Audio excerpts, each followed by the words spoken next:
वरुड तालुक्यातील चांदसवाठोडा येथील post office कार्यालय हे नजीकच्या चांदस गावी स्थलांतरित करण्यात आले आहे। गेल्या कित्येक वर्षांपासून पोस्ट ऑफिस हे वाठोडा येथे स्थापित होते। नागरिकांना आरडी काढणे असो किंवा इतर पोस्टाची कामे करण्यासाठी सोयीचे होते। पोस्ट ऑफिस हे गावाची शान होती। अचानक झालेल्या स्थलांतराचा फटका गावकऱ्यांना बसला आणि गावकरी जागे झाले। गावातील नागरिक ग्रामपंचायत समोर जाऊन एकत्र आले आणि ग्रामपंचायत सरपंच, उपसरपंच, सदस्य यांना याचे कारण विचारले। त्यांनी सांगितले की आमच्याकडे काही दिवसांपूर्वी पोस्ट ऑफिस येथे कार्यरत असलेल्या पोस्ट मॅडमने एक अर्ज केला की आमच्या ऑफिसमध्ये पाऊस पडतो, आमचे सर्व साहित्य खराब होते आहे, करिता आम्हाला ते ऑफिस दुरुस्त करून देण्यात यावे।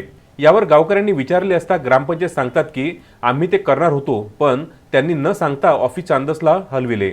समस्त गावकरी ग्रामपंचायत कारभारावर चिडले आणि गेल्या 2 वर्षांपासून खुर्चीवर बसून तुम्ही काय करत आहात हे आम्हाला माहीत आहे। संपूर्ण गावाची वाट लावण्याचे काम सुरू आहे।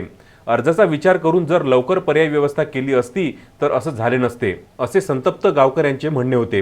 वाठोडा येथील पोस्ट ऑफिस रातोरात स्थलांतरित हा प्रश्न जनतेला पडला आहे। इव्हन पोस्ट अधिकाऱ्यांनी निवेदन दिले असता, ग्रामपंचायतकडे निवेदन दिले असता, त्यांनी ग्रामपंचायत अधिकाऱ्यांनी सर्व ग्रामपंचायत अधिकाऱ्यांनी त्यांना उडवडीची उत्तरं दिली।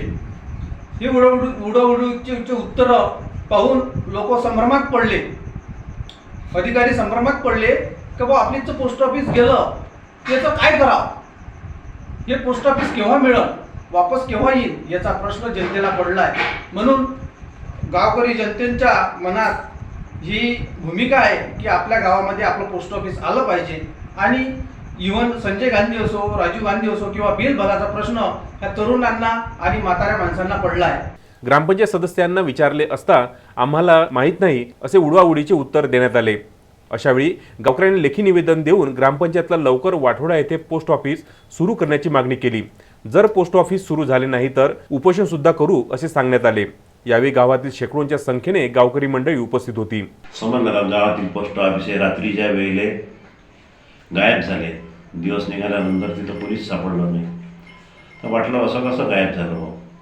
तर असा विचार घेऊन आम्ही ग्रामपंचायतीला गेलो आणि निवेदन दिलं, काय कसं काय झालं असं विचारत असताना सरपंच आणि उपसरपंच बरेचसेच तिथं सदस्य होते।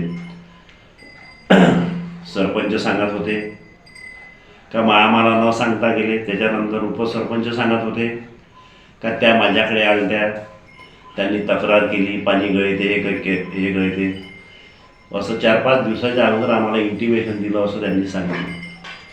पोस्ट ऑफिसच्या लोकांनी केल्या ह्या गोष्टी बरोबर केल्या, पण त्यांना पुन्हा सरपंचांना सांगितलं होतं काही जागा आहे तिथं सध्या पुरतं तुम्ही स्थलांतरित व्हा, त्याच्यानंतर आम्ही सोय करून देतो, पुन्हा तुम्ही तिथे चालल्या जाता। आपल्याला ह्या गोष्टी कायदेशीररित्या बरोबर नाही। पण एक अशी खंत आहे का 6 दिवसापूर्वी ज्या ग्रामपंचायतीला पोस्टाने कळवले का इथं आमचं दप्तर ओलं होत आहे, याची सोय तुम्ही लावून द्या, त्या सोयी लावण्यामध्ये हे ग्रामपंचायत असमर्थ ठरली। त्यांच्यानंतर त्याच्यातले सदस्य म्हणतात आम्हाला हा प्रकार 6 दिवसापासून माहीतच नाही। अरे असं कसं होते? साध्या साध्या गोष्टी तुम्हाला 2 मिनिटाच्या अगोदर कळते आणि 6 दिवसाच्या अगोदरपासून दिलेलं ग्रामपंचायतला ॲप्लिकेशन म्हणता आम्हाला माहीत नाही, असं होऊ शकते काय? शक्यच नाही आहे। सरपंचांना सांगला मला माहीत होतं, पण मी बाकीच्यांना सांगितलं नाही। अरे मोबाईलमधून कोणी बोलत असेल तर आपण टेपिंग करूनच सुद्धा दुसऱ्यांना कळवतो। इतका इच्छकपणा आपण करू शकतो आणि हे एवढं मोठं प्रकरण घडलं तर आम्हाला माहीत नाही, इथे नाही येत, याचा काही आम्हाला भरोसा नाही। भरोसा घ्यायचा राहिला तर त्यासाठी खूप मोठं पाऊल उचलायला लागणार आहे, न उचलायला आम्ही मागं पुढं पाहिजे।